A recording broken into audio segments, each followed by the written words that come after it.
They sold my 40-acre ranch while I was burying my father. $1. That's what the HOA president's daughter paid for 3 generations of my family's blood, sweat, and legacy. $1 goddamn dollar. I'm standing here watching her bulldozers tear into land my grandfather cleared with his bare hands. The diesel smoke burns my throat, and the grinding of machinery drowns out every meadowlark song I grew up hearing. But here's the thing they didn't count on. I'm a welder. And the fence I built? It didn't just mark property lines, it exposed every lie, bankrupted every conspirator, and sent her straight to federal prison. What would you do if someone stole your inheritance while you grieved? Tell me in the comments. Where are you watching from? Because the property law loophole I found works in all 50 states. Stay with me. This gets good. My name's Garrett Murdoch. 52 years old, third-generation cattle rancher, and up until 6 weeks ago, I thought I knew exactly how my life would end. Right here on Broken Antler Ranch, same 40 acres my grandfather staked in 1961. My father, Emmett, just lost an 18-month war with pancreatic cancer, the kind where you watch a man who could wrestle a steer to the ground waste away to nothing. Those last weeks, I lived at hospice in Colorado Springs, holding his hand while he told the same stories about building this place with a pickup truck and pure stubbornness. I split my time, weekends and summers on the ranch, weekdays welding industrial steel in the city. Never married, no kids. This ranch was my retirement plan, my father's legacy, my whole damn identity. Walk into Dad's study, and the smell of old leather hits you like a memory. The porch boards creak in the exact same spots they did when I was 10. You can hear the afternoon wind whistle through the barn gaps, a sound that used to put me to sleep as a kid. But 5 years ago, the world around us changed. Some developer bought former BLM land bordering Broken Antler and vomited up Sage Valley Estates, 142 identical beige boxes with mandatory HOA membership. Monthly dues, $340 for the privilege of someone else telling you what color you can paint your mailbox. Here's the beautiful part. My ranch predates their little suburban kingdom by 60 years. I'm not a member. Their rules mean nothing to me. Picture it. My weathered ranch house and sun-bleached outbuildings sitting there like a middle finger, surrounded by a sea of McMansions. To me, it was home. To them, an eyesore. To her, an opportunity.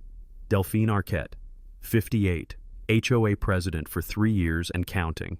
Former real estate agent from Fort Collins who landed in our town of Silver Pine Junction after a divorce messy enough to be a Dateline episode, the kind of woman who smiles while calculating exactly how much your suffering is worth in commission points. She drives a white Lexus SUV, vanity plate SG-Val1, because subtlety died with her marriage. Always dripping in turquoise jewelry like some discount spiritual guru, but her eyes, cold as a January creek. Every email she sends has a typo. Every smile's manufactured. Her favorite phrase, "I'm just following the rules." The rules she wrote naturally. Her obsession, curb appeal, property values, maintaining community standards. She'd calculated, with absolutely zero evidence, that my ranch was somehow dropping neighboring home values by 40 grand each. $40,000, based on her gut feeling and a Zillow addiction. While Dad was dying, literally in his final weeks, Delphine launched her move. She started a petition claiming Broken Antler was abandoned, that my buildings violated community standards, that my cattle were a health hazard. Pure fiction, every word. She collected 89 signatures from Sage Valley residents who thought they were signing up for better snow removal. I'm not even kidding. One guy told me later he thought it was about fixing potholes. She filed the whole package with county commissioners demanding I remediate or sell immediately. I found out the day after I buried my father, came home from the funeral, dirt still under my fingernails from tossing soil on his coffin, and there's a code enforcement notice stapled to my gate. Stapled, like a damn pizza coupon. Then I check my phone. Her voicemail, voice thick as honey. "Garrett, hun, I'm so sorry for your loss. When you get a moment, we really need to discuss your property situation. It's becoming a community concern. Call me." The metallic taste of rage flooded my mouth. That night I stood in Dad's empty bedroom, on the nightstand, a faded photo of us mending fence when I was maybe 12, both sunburned and grinning like we'd just won the lottery. I made a promise right there. Dad built this with his hands. I'll be damned if some HOA parasite picks the bones. I had no idea how deep her con ran. But I was about to learn. 2 weeks after burying Dad, a certified letter arrives claiming a 1987 county easement gives the HOA shared access to the creek running through my north pasture. They demand I allow landscaping crews onto my land to maintain the riparian zone, fancy words for planting decorative rocks and Instagram-worthy flowers along my creek. 14 days to comply or face enforcement action. They cite Colorado Revised Statute 3833.31166, which sounds official except they're applying it completely wrong, like quoting Shakespeare while ordering a Big Mac. I drive to the county clerk's office in Canyon City, a building that smells like old paper and burnt coffee, that universal government perfume that says we gave up caring during the Nixon administration. Ruth, the tired clerk who's processed 1 million requests without asking questions, prints what I need. $12 per document, 3 hours squinting at microfiche that probably hasn't been updated since Carter was president. Here's what I find. There was a 1987 easement, but it was for a utility company to access a natural gas line. It expired in 2002, never renewed. Delphine's claim is complete fiction, manufactured from nothing. My dad used to say, never trust what they tell you, go see for yourself. And he was talking about cattle buyers, but it applies to everything. Those $12 documents just saved me thousands in legal fees and proved she was lying through her perfectly whitened teeth. Anytime someone throws legal citations at you, verify them yourself. County records are public, cheap, and they don't lie. People do. But I keep digging. I file a Freedom of Information Act request for all HOA correspondence with county officials. Costs nothing, takes 10 business days. What I get back is pure gold. Delphine's been coordinating with the county planner, a guy named Brock, for 8 months. He tips her off about inspection schedules. She times complaints to land right before county crews show up. They've got a perfect little system running. Then I find the email that makes everything click. Once we establish access, the rest is easy. He'll sell or we'll foreclose. I read that line 5 times. Foreclose on what? I don't owe the HOA a single cent. My ranch has been paid off since 2019. There's no lien, no debt, no legal mechanism for foreclosure, unless they're planning to create one, which means this goes way deeper than harassment. I'm sitting in my truck outside the county building, phone in my shaking hands, breathing shallow, traffic humming in the distance. The sun's too bright. Everything feels surreal. Then I look up and see it. White Lexus, vanity plate, Ski Val 1, pulling into the Starbucks directly across the street. Delphine steps out, turquoise earrings flashing in the afternoon light, and meets a tall guy in a county polo shirt. Brock. They're laughing, actually laughing, clinking their overpriced lattes together like old friends celebrating a done deal. The arrogance is almost beautiful. They think they've already won, think I'm too grief-stricken or too stupid to figure out what they're doing. That night, I start researching Delphine's family using public records, LinkedIn, Facebook, all perfectly legal if you know where to look and have enough insomnia-fueled rage. Her daughter, Sienna Arquette, 31 years old, recently crawled back to Silver Pine after her wellness influencer career face-planted in Denver. She's got $74,000 in student loans. I know because she literally posted a crying emoji rant about it on LinkedIn, and she works part-time at Whole Foods, lives in Delphine's basement. Then I see her Facebook post from 3 days ago, and everything goes cold. The photo shows Sienna standing on my east pasture with her arms spread wide like she's auditioning for a yoga retreat brochure, mountains behind her, my cattle visible in the background. The caption reads, "Excited for my new entrepreneurial venture, future site of Sage Valley Retreat and Wellness Center." I stare at that image until my vision blurs. She's standing on land my grandfather cleared with his bare hands, land my father bled for, land that belongs to me. This isn't about property values or curb appeal or neighborhood aesthetics. This is theft, planned, coordinated, premeditated theft. The next night I'm doing my evening perimeter walk, old habit Dad drilled into me, when I find orange survey stakes planted along my fence line, each one marked SVWC in black Sharpie. I yank one out of the ground, and that's when I see the paper caught on the barbed wire, flapping in the wind like a surrender flag. It's a business permit application with Sienna's name on it, requesting a conditional use permit for a 12-cabin wellness retreat on recently acquired 40-acre parcel, Lot 0B, Sage Valley Estates Edition. Lot 0B doesn't exist in Sage Valley Estates, but the legal description matches Broken Antler Ranch word for word. The wind picks up, carrying the smell of sage and cold soil, and I'm standing there holding this orange stake like a weapon while everything clicks into place. They're not planning to steal my ranch. They think they already have. I don't call anyone. Don't confront them. Don't give any warning. Instead, I call my cousin Tully, a title insurance investigator in Denver and the smartest guy I know when it comes to property fraud.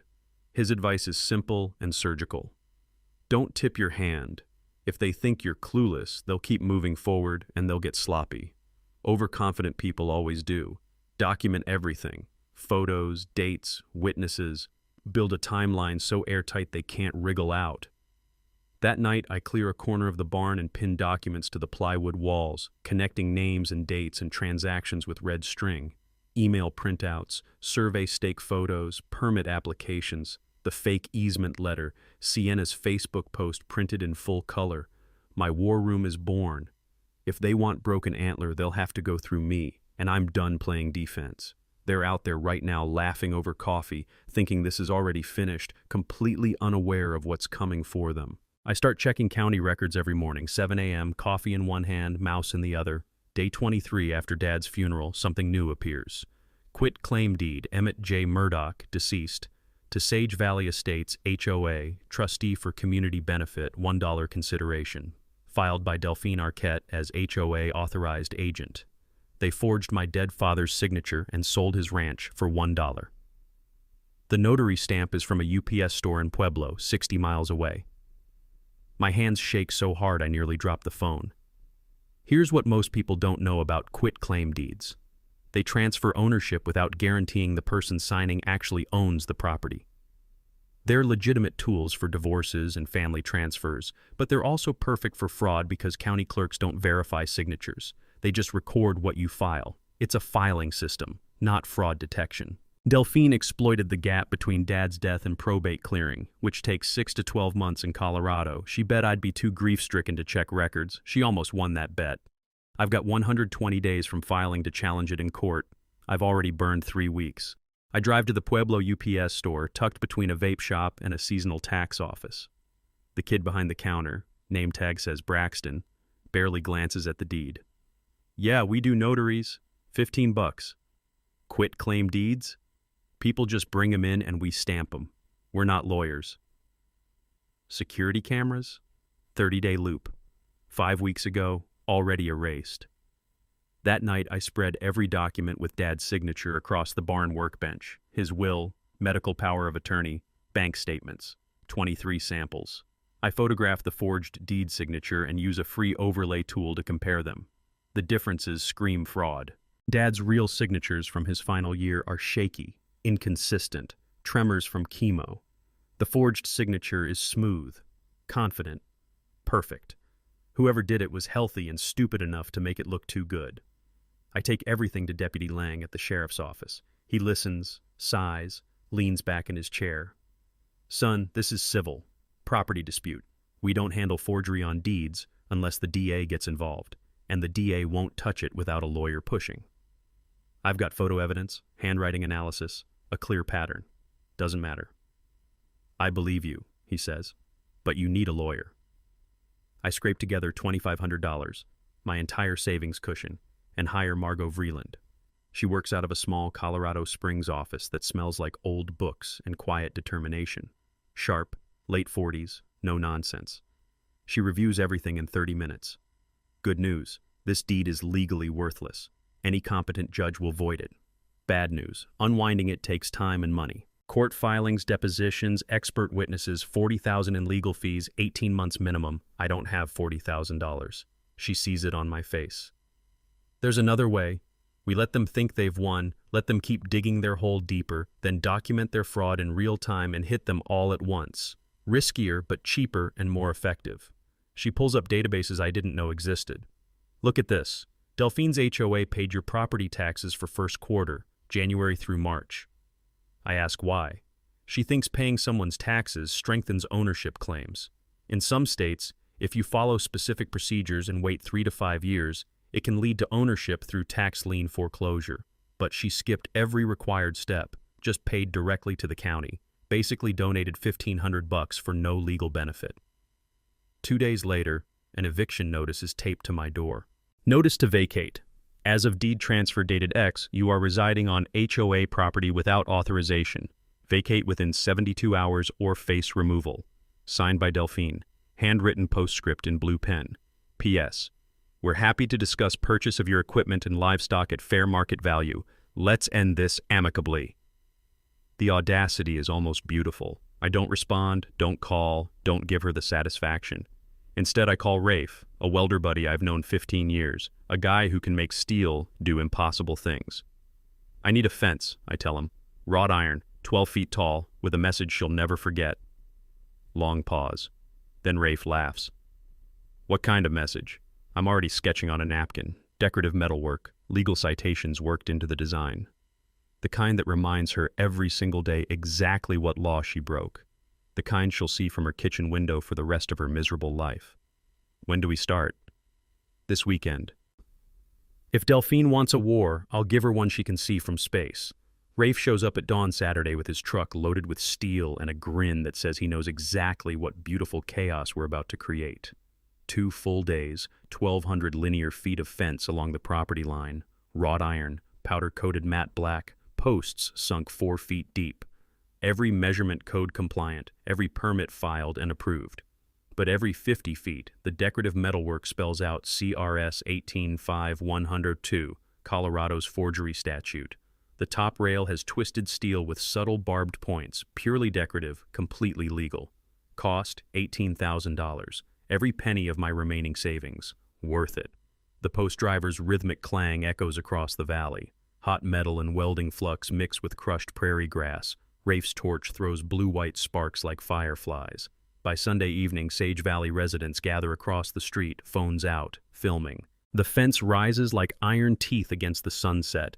12 feet of go to hell in architectural form. Sunday afternoon, Delphine's Lexus screams up my driveway, tires spitting gravel. She jumps out, face red, turquoise earrings swinging. You can't build this. It violates our community aesthetic guidelines. I flip up my welding mask, lean against a post. I'm not in your community, Delphine. Never was. She's shaking. It's a spite fence. That's illegal. Spite fences are only illegal if their sole purpose is annoying neighbors. I've got legitimate reasons. Livestock containment, security, keeping trespassers off my property. I let that word hang. Trespassers. Colorado allows fences up to 15 feet on agricultural land. I'm at 12. Want to measure? Her mouth opens and closes. She storms off, tires squealing. 2 days later, Inspector Pacheco arrives. He walks the fence line, checks permits, measures height, inspects welds.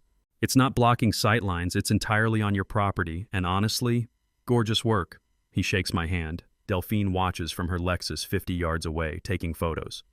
Wednesday morning, my kitchen tap runs dry, just a dribble of brown water, then air. I hike to the shared water line from the 70s that feeds 3 ranches. The valve's on what Delphine now claims is her land. Someone closed it and chained it shut. New padlock, shiny. I photograph everything, GPS coordinates, serial number, timestamps, but don't cut it. That's what she wants, evidence of me vandalizing HOA property. I haul water in tanks for cattle and document every gallon. But something unexpected happens. Sage Valley residents, actual homeowners, start approaching me. A couple in their 60s, nervous. We signed her petition. She said it was about trash cleanup. We didn't know she was trying to take your land. Another couple, younger. Our dues went up again. 3rd time this year. Delphine says it's for legal expenses. Is she suing you with our money? She's not suing me, I say. She's trying to steal from me. Big difference. Word spreads through their private Facebook group. Civil war erupts, people demanding financial transparency, asking where the reserve fund went, questioning why meetings became closed session. One guy, Porter, retired accountant, requests HOA financial records, his legal right as a member. Delphine refuses, calls them confidential board documents. Porter emails back, Colorado HOA law says otherwise. 10 business days to comply or I'm filing a state complaint. He walks over one evening direct. I think you're getting screwed and our fees are paying for it. Can we talk? We talk 3 hours. He takes meticulous notes. 10 days later, legally forced to hand over records, Delphine complies. Porter shows up at my door with an accordion folder and a look like he found a body. Garrett, you need to see this.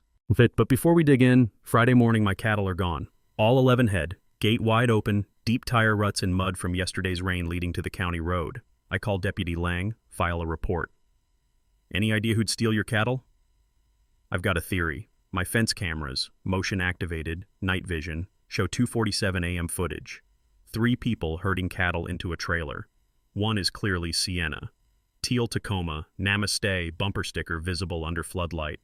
Lang nods grimly. Grand theft livestock. Felony.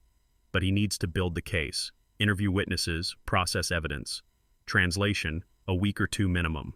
That night I execute 3 moves. First, file formal probate challenge on the fraudulent deed, copies to district court, county attorney, state attorney general. Second, compile every piece of evidence into one devastating PDF. Emails, photos, Porter's records, camera footage, signature analysis. Third, send it to Kenna Briggs, investigative reporter at the Colorado Springs Gazette. Subject line, HOA president, committed forgery to steal ranch. I have proof. If Delphine wants dirty, I'm bringing the cavalry. Porter shows up at my kitchen table 3 days later with a banker's box full of documents and the expression of a man who just discovered his entire neighborhood has been living a lie. You need to see this, he says, dumping financial statements across the scarred wood, all of it. The HOA financials tell a story so corrupt it's almost impressive. $127,000 missing from the reserve fund over 18 months. Porter traces payments to SVWC Consulting LLC, $4,500 monthly for 18 months. $81,000 total. The invoices claim community planning services, but the phone number's disconnected. The address is a UPS mailbox in Denver. SVWC is Sienna's shell company. Not a single service was rendered. Just embezzlement with a business card. Then there are payments directly to Delphine. $2,800 monthly for administrative fees when bylaws cap it at $500. She's been paying herself 5 times the legal limit for 3 years, nearly $60,000 in excess payments to herself alone. Porter spreads more documents, property records, business filings, loan applications, all cross-referenced with accountant precision. 18 months ago, Delphine formed SVWC LLC with Sienna as owner. 14 months ago, they started pre-selling wellness retreat memberships to wealthy Denver and Boulder clients. $15,000 each, 30 memberships sold, $450,000 in deposits for a retreat that doesn't exist on land they don't own. Porter slides one document toward me, profit-sharing agreement between Delphine and Sienna. Upon successful acquisition of Parcel 0B, Broken Antler Ranch, net profits from SVWC shall be distributed 60% S. Arquette, 40%. D. Arquette. The signature date makes my stomach drop. 3 weeks before my father died. While I sat in hospice holding his hand, they were dividing up profits from his land. There's more, Porter says. Sienna took out a $340,000 construction loan from Silver Pine Community Bank. Collateral, Broken Antler Ranch, deed transfer pending. The loan officer who approved it, Vaughn Gaskell, Delphine's ex-boyfriend from Fort Collins. They've been having coffee twice monthly for a year. Loan approved 2 days after the fraudulent deed was filed. Porter shows me one final email. Vaughn to Delphine last week. Loan committee approved SVWC disbursement. First draw of $85K hits Friday. Drinks to celebrate? They're not planning anymore. They're actively spending money, preparing to break ground on my father's land. My dad used to say, fraud always leaves a paper trail because criminals can't help but document their greed. They want proof of who gets what. Delphine and Sienna created shell companies, fake invoices, loan applications, profit-sharing agreements. They built their own prison out of paperwork, and I'm holding the keys. That evening, Margot reviews everything. This isn't just deed fraud, it's wire fraud, embezzlement, conspiracy, possibly RICO. Federal charges are on the table because they used interstate banking. She looks up. We could go to the FBI, but that takes years. Or we let them self-destruct publicly. The town council meeting, I say. 2 weeks.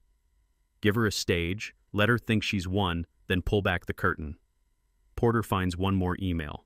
Brock to Delphine. Conditional use permit approved pending title verification. Confirmed deeds recorded and we break ground. Drinks Friday? Date stamp yesterday. They're moving forward right now. Bulldozers probably already scheduled. I look at both of them across my kitchen table, surrounded by evidence of conspiracy that started while my father was dying. 2 weeks, I say quietly. We end this in 2 weeks. My kitchen table becomes war headquarters. Porter, Margot, Tully, Rafe, even Deputy Lang off duty. Documents, photos, timeline charts spread everywhere. 2 weeks until town council, I say. We need irrefutable evidence, public pressure, and a legal kill shot. Margot handles legal filings. She files emergency motion to void fraudulent deed in district court, ethics complaint against Brock with the state regulatory board, and criminal referral to the DA for forgery, theft, conspiracy.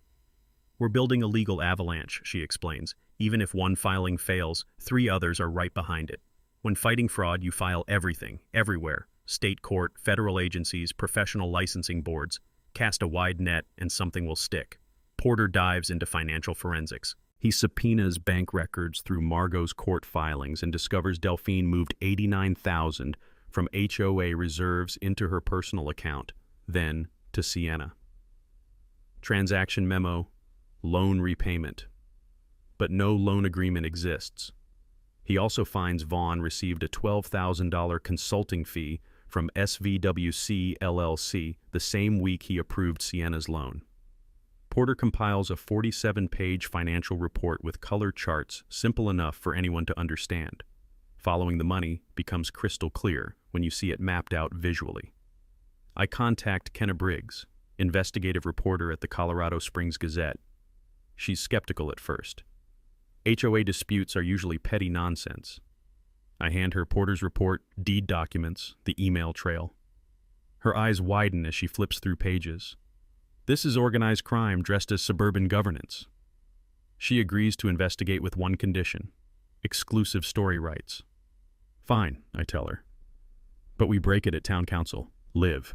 She grins. Even better. Public implosion makes better copy than courtroom drama. Porter and I host a concerned residents meeting at the local diner. 34 Sage Valley homeowners attend out of 142 total. Porter presents the financials. Your dues didn't go to landscaping. They went to fund a land theft scheme. I watch faces shift from confusion to anger to betrayal. One woman starts crying. She's been paying into this fraud for 3 years. Iris Drummond, former city councilwoman and respected elder, stands up.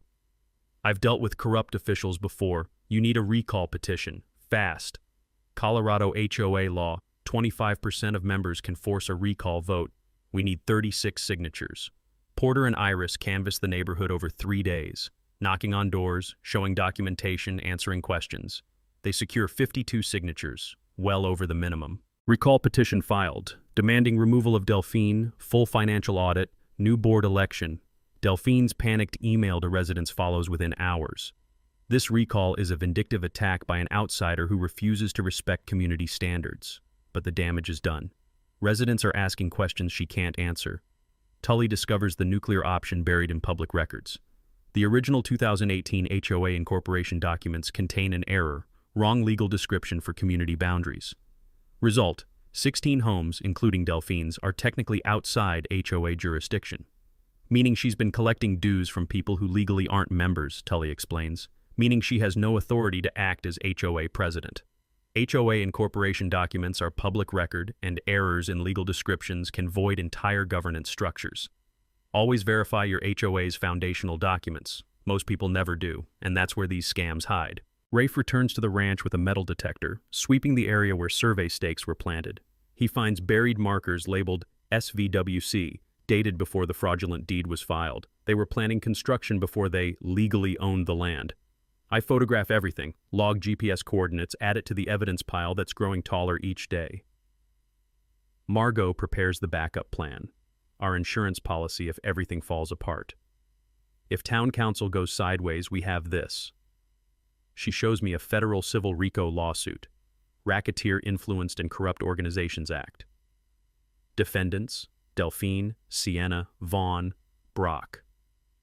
Damages: $1.2 million. Tripled under RICO to $3.6 million. The document is complete, legally airtight, ready to file with just my signature. Let's hope it doesn't come to that, I say, but we both know hope isn't a strategy.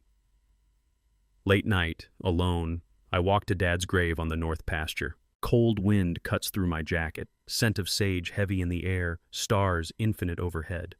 I whisper to the headstone, Dad, I hope I'm doing this right. You always said, don't get mad, get even, but I'm both. I touch the cold granite, feel the weight of 3 generations pressing down, then return to the house where lights burn in the kitchen and the War Council is reconvening for final preparations. 2 weeks feels like both too much time and not enough.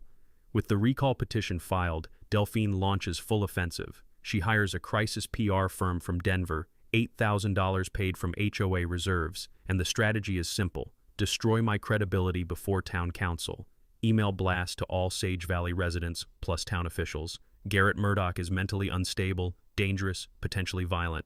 His spite fence is a safety hazard. He's been harassing female HOA board members. His livestock created E. coli contamination in community water supply. Every word is fiction. Attached are grainy photos of me yelling at the fence line. Context removed, I was actually yelling at coyotes near my cattle, but context doesn't matter in a smear campaign.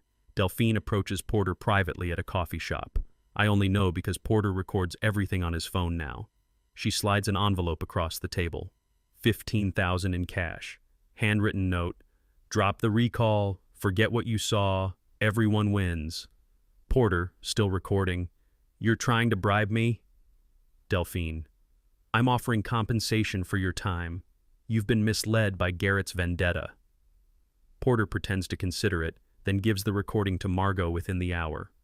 The county sends a different inspector to my ranch, guy named Howell, who seems nervous, won't make eye contact. He finds violations: barn lacks proper egress lighting, workshop missing GFCI outlets, house has unpermitted room addition from 1994 that's been grandfathered for decades. Everything is technical, nitpicky, selectively enforced. 15 days to remedy or we red tag the property. Cost to fix his made-up problems, $22,000. Tully runs background on Howell, discovers he recently transferred from a different county, and his social media shows a phishing photo with Vaughn, the bank officer, from 3 weeks ago. Caption: great catching up with my cousin Vaughn. They're related. Conflict of interest. Howell shouldn't be inspecting property connected to Vaughn's loan.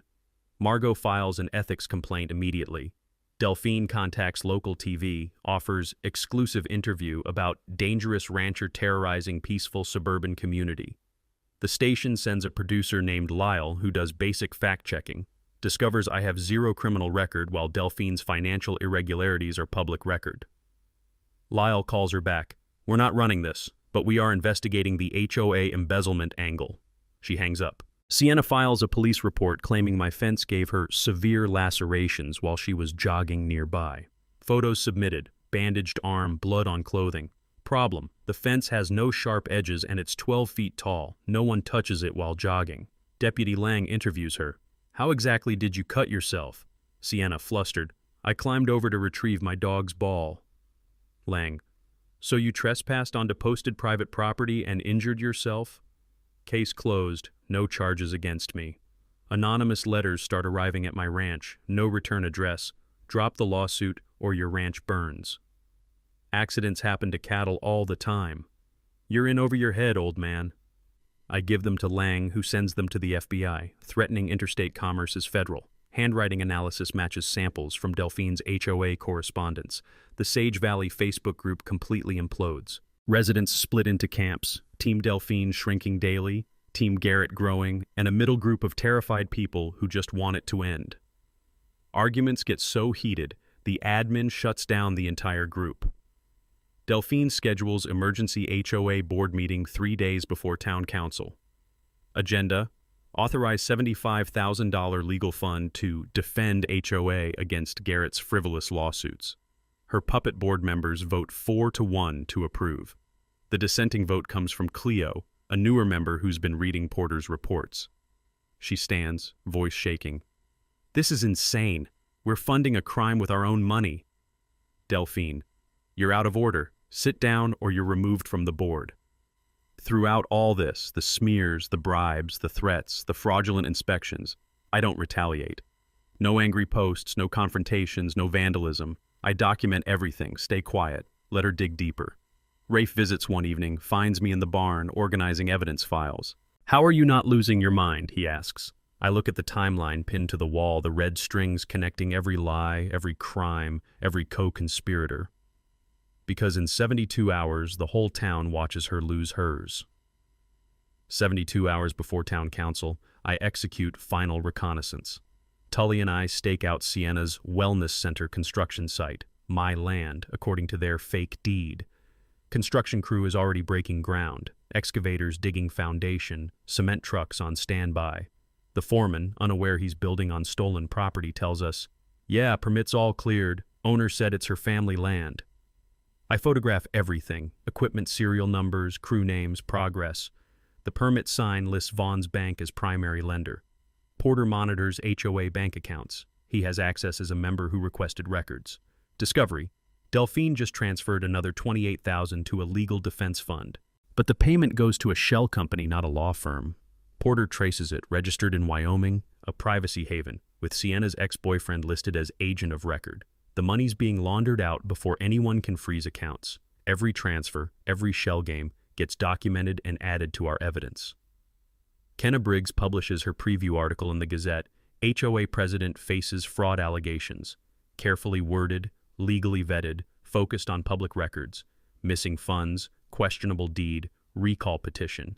She's burying the real bombshell for town council.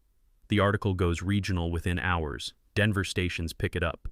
Delphine's Facebook response: fake news. Desperate attacks from desperate people. Truth will emerge at town council. She's walking right into it. Then something unexpected happens. Brock, the county planner, contacts me through an intermediary. Wants to meet alone, neutral location. We meet at a rest stop outside town. He's sweating, nervous, can't maintain eye contact. "I need immunity," he says. "I'll tell you everything." I'm not a prosecutor, but Margot can make calls. Brock's confession spills out. Delphine promised him $50,000 in partnership in the wellness center if he fast-tracked permits. He approved permits knowing the deed was questionable, kept copies of everything. Texts, emails, payment receipts. She said it was just a civil matter, neighbors fighting. I didn't know about the forgery until I saw the news. Margot files an amended court motion with Brock's cooperation, adds conspiracy to commit fraud, bribery of a public official, includes his evidence dump, 90-plus pages of texts and emails. She times the filing for 5 p.m. the day before town council. Too late for Delphine to respond, early enough for media to report it. Perfect timing. I confirm with the town clerk. I'm on the agenda, 15-minute public comment slot. I request a projector, screen, audio system. The clerk, suspicious. "What are you presenting?" I keep it simple. Just some property documents. Visual aids help. I don't mention Margot, Porter, Kenna, and Tully will all be there. Or that I've invited the county sheriff, state HOA regulatory investigator, and an FBI agent through Lang's connections. Delphine learns I'm on the town council agenda and panics. She hires an attorney, Rutger Voss, expensive Denver corporate lawyer at $650 an hour. Voss reviews the case over 24 hours, and his advice is immediate. You need to settle, today. Offer him his ranch back, full apology, walk away. Delphine refuses. Absolutely not, I've done nothing wrong, we'll bury him. Voss, sensing disaster. Then I need a $50,000 retainer, now. Delphine scrambles, borrows from Sienna, maxes out credit cards to pay him. The night before council, I can't sleep. I walk the ranch perimeter under stars, boots crunching frost on grass, distant coyote calls echoing across the valley. I stop at the construction site, excavators silent, dark, waiting. Tomorrow this ends, one way or another. I return to find an old photo. Dad shaking hands with the county commissioner at the ranch's 50th anniversary in 2011. On the back, in his handwriting, built with honesty, protected with truth. Morning of town council, Delphine sends a mass email. Emergency HOA meeting, mandatory attendance, 6 p.m. Same time as town council. She's trying to pull her supporters away, control the narrative in her own space. Porter and Iris counter immediately. Email blast to Sage Valley residents. Attend town council 6 p.m. See the evidence Delphine doesn't want you to see. By 5:30 p.m., town council chambers are packed, capacity 180, but there are over 220 people crammed in, spilling into hallways. Front row, Margot, Porter, Kenna with notebook ready, Tully. Middle section, Sage Valley residents, tension thick, camps clearly divided. Back row, sheriff's deputies, state investigator in plain clothes, FBI agent Torrens in a gray suit, camera crews from local TV and Kenna's Gazette videographer set up. Delphine enters with Voss, Sienna, 2 remaining board members. She sees the crowd, the cameras, the officials. Her confidence flickers to concern, but she squares her shoulders. She still thinks she can talk her way out. Mayor Pruitt gavels the meeting to order. Standard agenda items rush by. Everyone knows why they're really here. At 6:47 p.m., public comment period. First speaker, Garrett Murdoch, 15 minutes. I stand, walk to the podium wearing clean Wranglers, pressed shirt, dad's bolo tie, set down my folders, plug in my laptop, look directly at Delphine. She's whispering frantically to Voss. I take a breath. Here we go. I stand at the podium, hands steady now, voice calm. Mayor, council members, neighbors. My name is Garrett Murdoch. 47 days ago, I buried my father. 23 days ago, someone stole my family's ranch using a forged deed. Tonight, you'll see exactly how. First slide appears on screen. Side-by-side comparison of Dad's real signature, shaky, tremor-affected, next to the forged deed signature, smooth and confident. Audible gasps ripple through the chamber. Slide 2, the fraudulent quit-claim deed, highlighted sections glowing. Filed by Delphine Arquette as HOA authorized agent. Problem: HOA has no authority over non-member property. First lie. Slide 3. Notary stamp from Pueblo UPS store. Notary never verified identity, never saw my deceased father sign, because he was dead. Second lie. Delphine stands, face red. This is slander. Mayor, I demand he be removed. Mayor Pruitt. Ms. Arquette, he has the floor. You'll get your turn. She sits, Voss gripping her arm. But the deed was just the tool. The motive was money. I nod to Porter. He stands, distributes printed financial reports to council members. Slide 4. HOA fund flow chart, color-coded damning.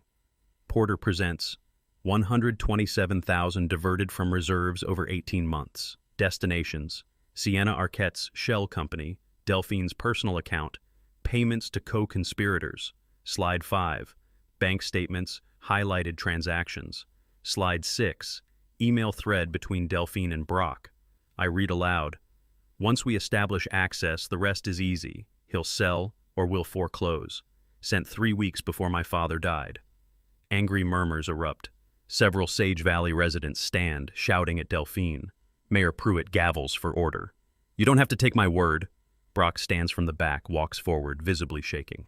I accepted bribes. I falsified permit approvals. Delphine Arquette paid me $12,000 and promised partnership in the wellness center.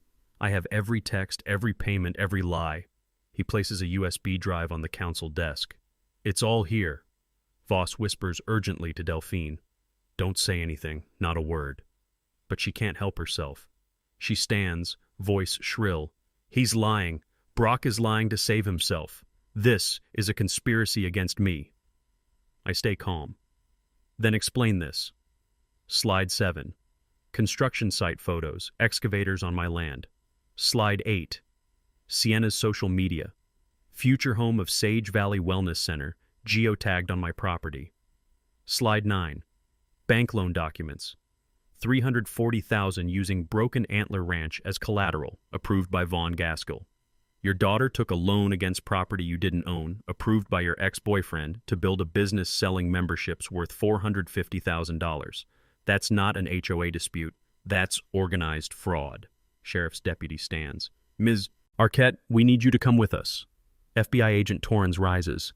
Federal warrants have been issued for wire fraud, conspiracy to commit fraud, and interstate racketeering. You have the right to remain silent. Delphine screams. This is insane. You can't do this. I'm the victim here. Sienna bolts for the door, but deputies in the hallway tackle her, handcuffs clicking. The chamber erupts. Phones filming, people shouting, complete chaos. I return to the podium as deputies lead Delphine out, still screaming. I hold up one final document. This is a RICO lawsuit, filed 1 hour ago. Defendants: Delphine Arquette, Sienna Arquette, Vaughn Gaskell, Brock Henley. Damages: $1.2 million, trebled under federal racketeering statute to $3.6 million. I set it down, but here's what I really want. Slide 10. Photo of Broken Antler Ranch at sunset, cattle grazing, mountains beyond. I want my home back. I want every family here to know their HOA fees go to their community, not someone's greed. And I want to make sure no one's family legacy gets stolen while they're burying their father. Standing ovation. It starts with Porter, spreads through Sage Valley residents, then the entire chamber. Iris Drummond stands. Mayor, I move we formally recognize Mr. Murdoch's evidence and request full state investigation of Sage Valley Estates HOA. Mayor Pruitt. So moved. All in favor? Unanimous vote, gavels down like thunder. Outside, Kenna corners Voss. Any comment on your client's arrest? Voss, briefcase in hand, walking fast. I've withdrawn from representation. No comment. TV crews swarm. The story goes statewide within 30 minutes, national by morning. Parking lot, 9 p.m. I'm leaning against my truck, exhausted. Tully, Margot, Porter, Rafe gather around. Rafe, you did it, man.